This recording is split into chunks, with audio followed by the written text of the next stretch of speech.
All right. I just saw Undertone. Um and man, I mean, this might be my most difficult review yet cuz I'm gonna be honest, this movie was a bit of a fever dream. Now, part of this was probably because I was a little bit tired and yawny. I just came from work. Um well, not just came from work. I came from work like an hour ago and then I came here. But, throughout the whole movie, actually, let me go first and say this.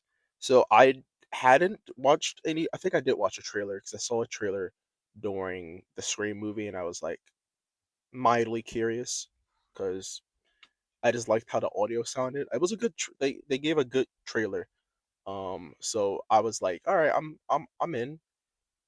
But literally like halfway through the movie, um, and as usual, I'm gonna have spoilers at home. Just gonna say like my pre thoughts after seeing the movie, but already from the jump, or I'll say the middle of the movie, I thought this movie would have been much better, as it really felt like a short film. I hate calling. I hate calling certain movies. It seems like it should have been a short film, but sometimes it really just does. Like as someone who writes myself, like well, or I'm getting better at writing, I should say. Um, Certain things are just they work better as short stories, and sometimes they'll work with a little bit longer content um within them. But this is one of those movies that like could have been a little bit shorter or just a short film. Like frankly, like I feel like the visuals of this movie weren't necessary. Like the camera work was kind of cool. It was like I said, kind of fever dreamish. It was like a lot of like the camera work was a little trippy. But if you've ever listened to like audio drama podcasts, like one of my favorites is We're Alive. It's like a zombie like audio drama. And if you don't know what an audio drama is, it's basically like just like it sounds. It's like in audio, it's a podcast format, of course, but basically like people act out kind of like I actually the way I described it to a friend is that audio dramas are like movies or shows but without the visuals. Basically like an audio book but a little bit more, pizzazz to it. Like there's like different like sound effects to it. There's a soundtrack to it. So it's basically like everything that a movie or a show has except the visuals. And in this case, with it being essentially like 90% of the film is on Evie and Justin. They're podcasters that just like the title of the film, they have their podcast. It's called Undertone, and they talk about different I guess like horror stories. Like basically Evie is like the skeptic and uh Justin is the one that like believes a lot of this stuff. So he tells her the stories that he finds and she just like speculates, and you've probably seen that kind of like form if you listen to podcasts a lot. You probably find it, or at least horror podcasts, you probably or true crime, you probably heard or seen that kind of podcast. Um but basically like since that's like majority of the film, and then sometimes we get like in betweens of Evie checking up on her mother, which the whole movie she's in the whole movie's in one setting basically. Like I like to like for the jump I was thinking like this is kind of like Paranormal Activity, at least in terms of like it just being in one setting the whole time, and like the only parts of the house we see is like the living room and then like the bedroom.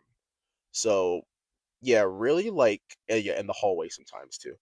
But she does she's at her mother's house because her mother is in a comatose right now.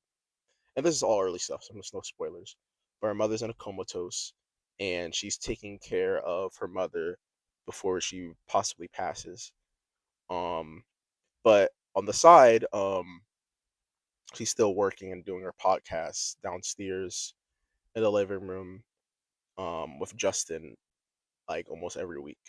So during this, Justin's new basically case that he brings to her is about like these 8 audio messages. I went no 10 audio messages from like a mysterious email, and they basically just cipher through them and then kind of like supernatural and ghostly stuff happens throughout the film. So that's basically like if I would be if you're like kind of blind to what this movie is, kind of like I was, that's kind of like what you would go into this movie seeing it like but I'm so mixed because it's kind of boring sometimes. It's also really compelling because I really love the really like creepy dialogue and audio that happens in it, and they have like the classic like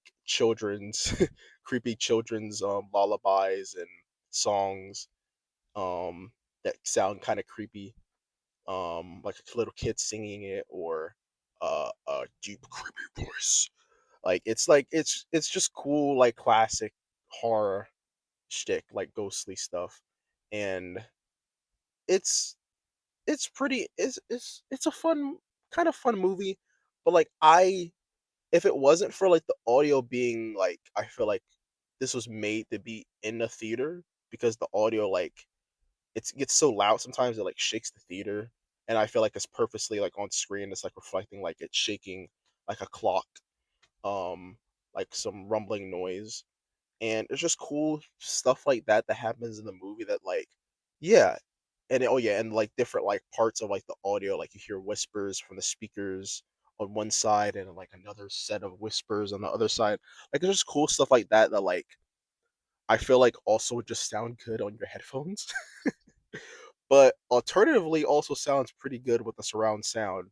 So I mean, this is a movie that like I'm so mixed on telling someone to like see it because I personally think it is, but I also feel like if I close my eyes, I could have basically seen the same movie.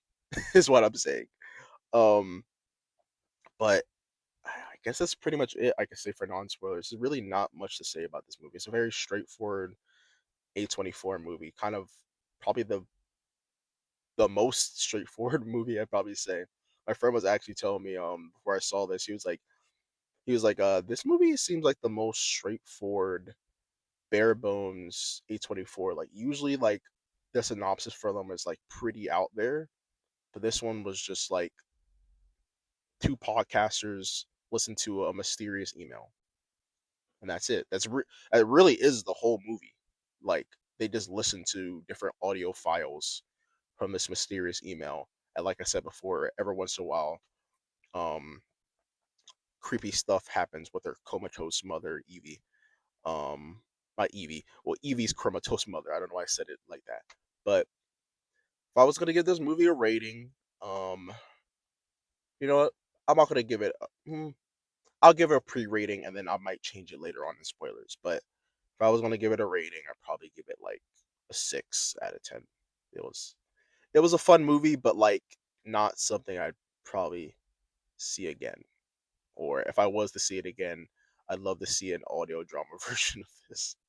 It's so unfortunate because it's like the audio is so good, but everything else, like I don't even think the acting was bad as like the main actress, she was bad, and then like the audio performance from Justin and um other characters like her boyfriend. Like I don't even think those were bad. Like they were just it, it was all right. It was average. So I yeah, I think 6 out of 10 might be my final rating, but for non spoilers, my glasses keep sliding. Um, yeah, I feel like that would be it.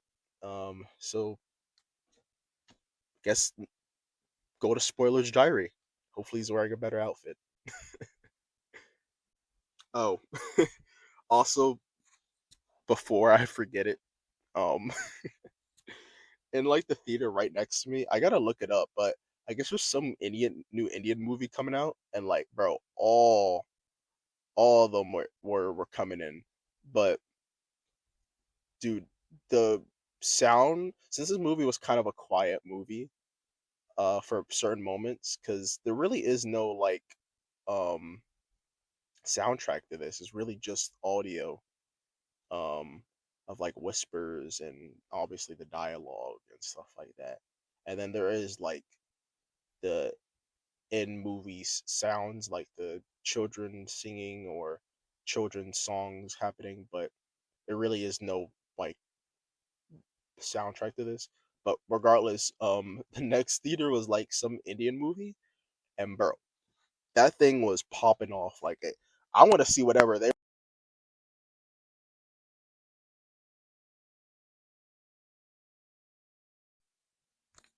I hope this goes in. I guess I'll just re-say it.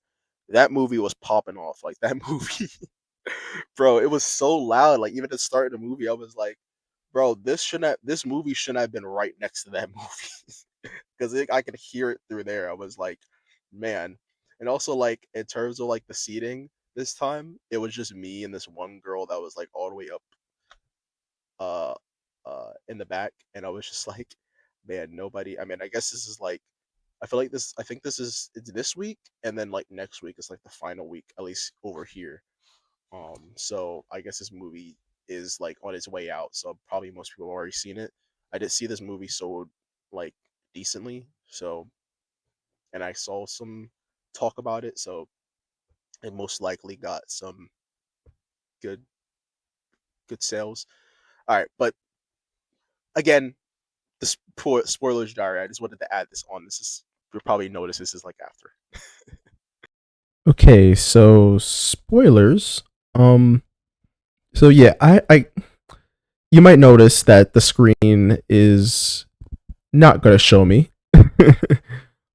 At least not this time around. Next review, which is going to be on Ready or Not too. I'm very excited to see that movie. Um, but I had to re-record this because the last recording got a little bit chaotic and really just my thoughts kept getting cut off by some unexpected visitors. um, so moving on. Spoilers. Um, First I want to say, um, is that on a scary scale, um, I'd say for like a hardcore person like me, a hardcore person like me, um, this movie is not that scary. The audio did get me sometimes, but visually, which I'll talk about in a few minutes, it just very bare bones. Um, they do the typical like, and they do this in a lot of paranormal movies. They zoom in on like, will pan in the camera on at like a loud noise, and then they're like, especially in this movie since it is a more audio directed movie, um, you might have something on a wall like a clock, and they pan in on that, and it makes a loud ticking noise, and you're like, oh, well, if you're a casual watcher like my mom, you might get jump scared by that, or you just might get cheap jump scared, which tends to happen sometimes, even with me. Um, but yeah, it's just not a very scary movie. And again, I think it's like for someone casual, like I literally just had a coworker tell me that he found it pretty scary, but I I just fail to see the scariness in this movie. Like maybe the themes or motivation of like the demon, with her being like so the demon Abizoa, she was a demon, well, a person originally. She was a person who was infertile in her human life, and then when she became a demon, um, she was very vengeful and jealous of other women who were either pregnant or had babies. So she took it upon herself to give them miscarriages, or she just flat out killed those babies. So I thought that was an interesting aspect. If you're disturbed by like, and there's no child death, there is like an audio in the movie that like, I think the girl's name was Abby. She called the our main characters Evie and Justin, and it was a pretty haunting call. It basically, she was talking to them about killing her child. Well, I say child, it is her child. but her baby, it sounded like, because the baby was like wailing and crying. Um, but it sounded like she had a plastic bag and she was going to put it over the baby's head and try to suffocate it. Um, and they were trying to talk her down, not don't do that, don't do that. Um, but ultimately, by the end, she does. And then, like, I think that was one of the scenes that, like, the creepy demon voice, the one, like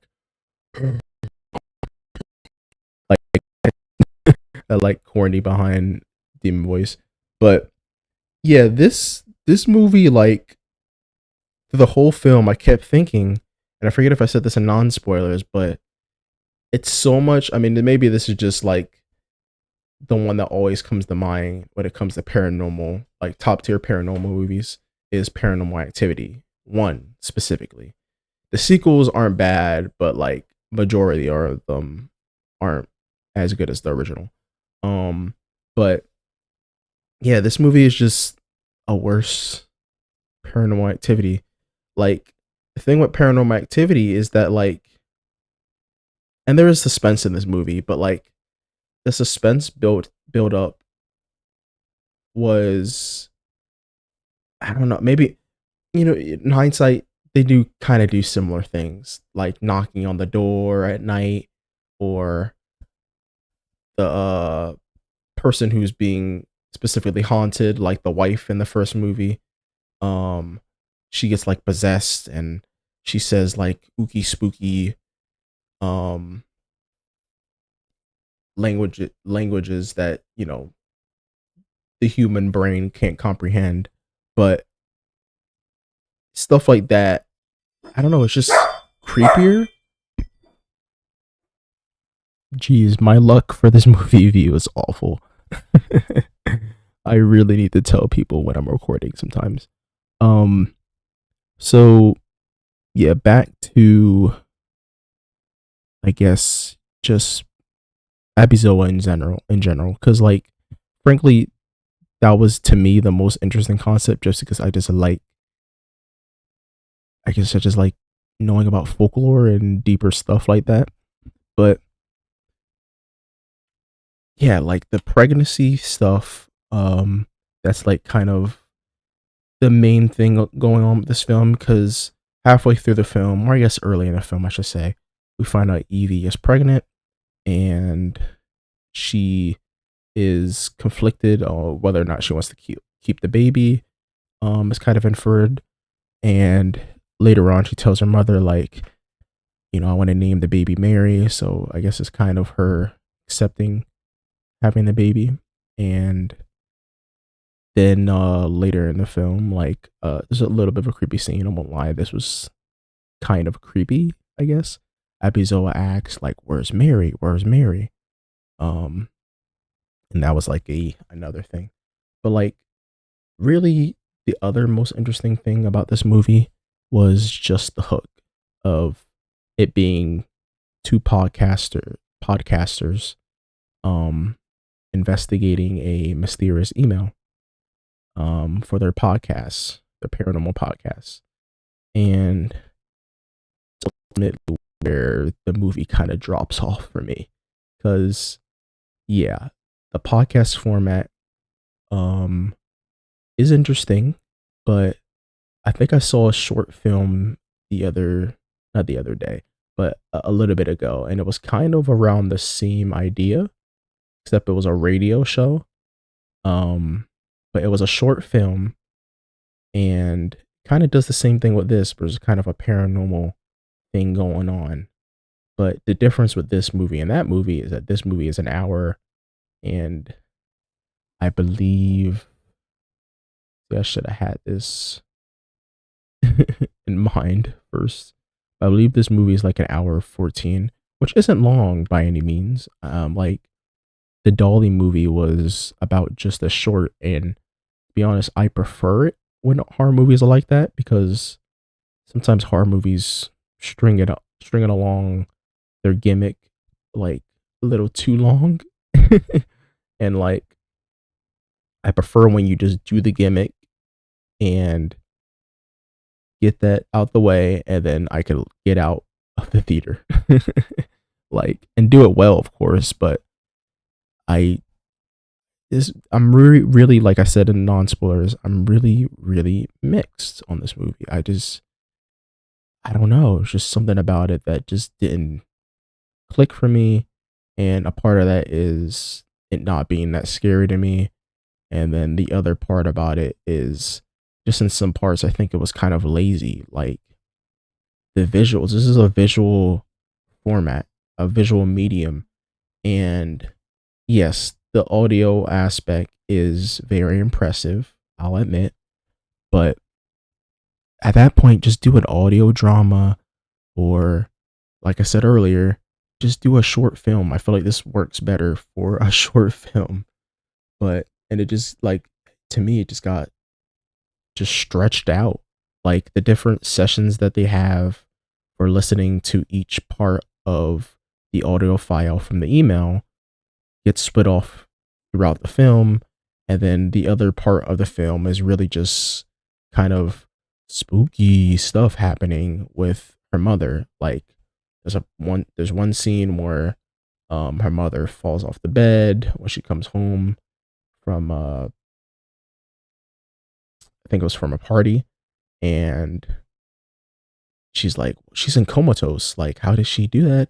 But she puts it back in a bed, and she sees, and like throughout the whole movie, she's constantly putting this Mother Mary statue um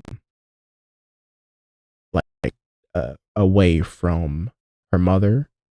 And oh yeah, that's another thing I forgot to bring up. Um, so like there's a lot of religious iconography in this movie, and it's kind of because well, not kind of because it is because it's in the mother's house, and she was a religious Catholic to be specific. And she has a lot of like Jesus on the wall, Mary, specifically the statue that's right next to her bedside, and it's I mean, it's not even really implied. It's just pretty obvious that Evie isn't a religious person. And throughout the years, she really became not a believer because um, early in the film, she listens to what I assume is the last message from her mother, because she kind of breaks down, which is a good point. I guess I'll just pause on that real quick. Um, the actress, and also this movie's an hour 33. But the actress, Nina Kiri, um, she did a good job. Like in terms of like, I always respect, especially like when an actress has to perform by themselves. I guess essentially, or at least by themselves in one scene, because the mother is there, but she's not exactly have any dialogue. And then you have like the other people that's in the movie, like her boyfriend Darren calling in, but it's all just through audio, and then her co-host Justin um talking to her.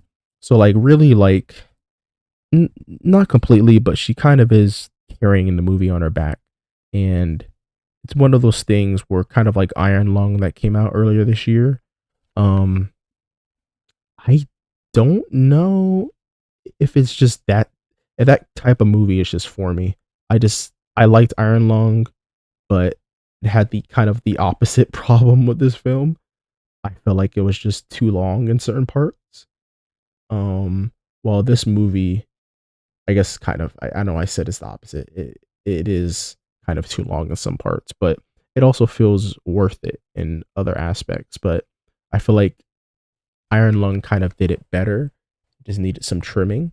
And this movie just completely just didn't need to be this length. Like the fact that we have to go back and forth with her taking care of her mother during the day, and then during the night she's doing the podcast. And sometimes she doesn't even do it during the nights. Or she does do it during the night, but sometimes she doesn't do it consistently because she's scared or worried.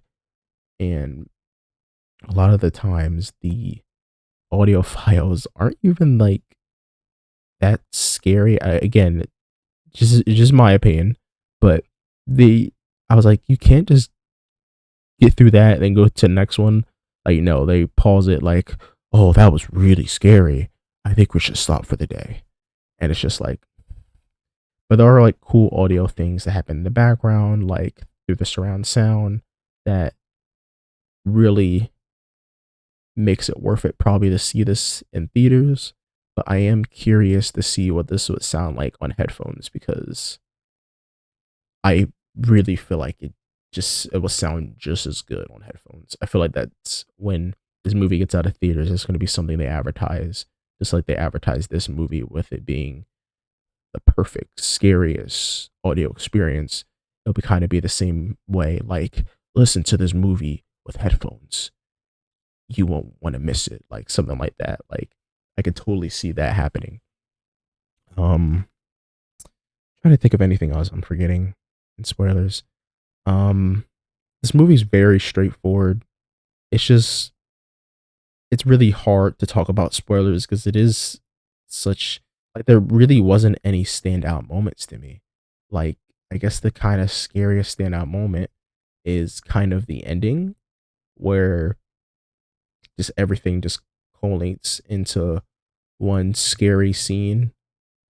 Like in the beginning we see that when Evie's taking care of her mother, she opens up a drawer and there's like a creepy drawing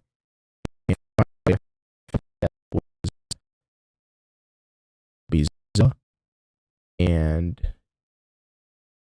at the end of the film, throughout the movie, she's like she grabs some crayons and some paper, she starts drawing, and by the end, she draws that same drawing, and it's Abby Zoe, and there's a bunch of babies dead all around, and then the lights start flickering while they're listening to the final audio file, and then a whole bunch of creepy stuff happens, like chairs start floating in the air, loud sounds, again flickering lights.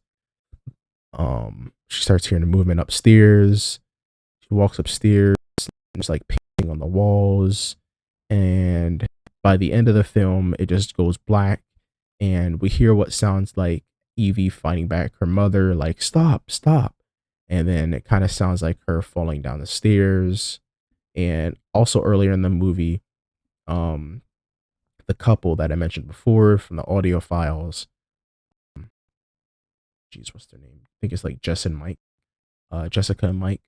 Um, were told, well, not even told by them in the audio files, were told by a caller.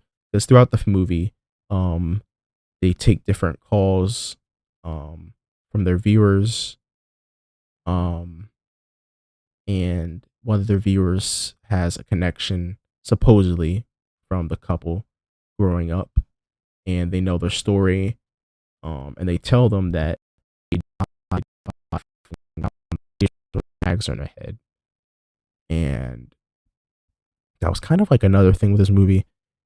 The other key visual is them like searching up stuff like, ooh, look how creepy this lore is on this children's tale. Like I mean children's lullaby, a children's song. It's just stuff like that. It's just to me, with this being in one setting and basically just two places the whole movie, I I wouldn't see this again to me personally, and I wouldn't really recommend this to anyone. But I mean, if you want a quick movie to just put in the background, and I guess like if we're in a paranormal mood, I guess this movie is sufficient enough. But for me, I'll just go back and watch a classic like Paranormal Activity. Um, so with that being said, I hope you liked my review. Like, comment, subscribe, and I'll see you guys in the next one. Hopefully, Ready or Not 2 will be out soon. I'm gonna be out soon. It is out. That review will be out soon because I can't wait for that movie. I loved that first movie. It was so good. But yeah, bye bye.